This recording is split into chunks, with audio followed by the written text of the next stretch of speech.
দেখুন দেখুন বন্ধুরা, কিভাবে প্লাস্টিক যে বোতল আছে, বোতল প্যাকেজিং করার পরে যে পলি লুজ থাকে, হিটার মেশিন আছে, হিটার মেশিনের মাধ্যমে কিভাবে বোতলগুলো টাইট করা হয়।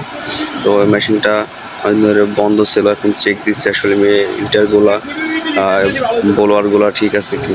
তো বন্ধুরা দেখুন, এই যে আস্তে আস্তে আরপিএম কমানো, যার কারণে সুন্দর করে বোতল টাইট হয়ে প্যাকেজিং কোনো লুজ না থাকে আসতেছে। দেখুন তো বন্ধুরা, আমাদের হিটারগুলো সব কিছু পারফেক্ট আছে। দেন ব্লোয়ারটা একটু স্পিড আরপিএমটা একটু বাড়াইতে হবে, যাতে সুন্দর করে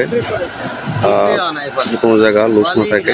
চেক দিয়ে দেখতেছি আসলে লুজ আছে এখনো। তো হিটারটা একটু বেশি, টেম্পারেচারটা একটু বাড়াইতে হবে। তো বন্ধুরা দেখুন, এইভাবে প্লাস্টিক বোতলগুলা প্যাকেজিং করা হয়। যদি প্যাকেজিং করার পর পলি লুজ থাকে, মেশিন দ্বারাই পলি টাইট করা হয়। তো ভিডিওটা কেমন লাগছে সবাই কমেন্ট করে জানাবেন।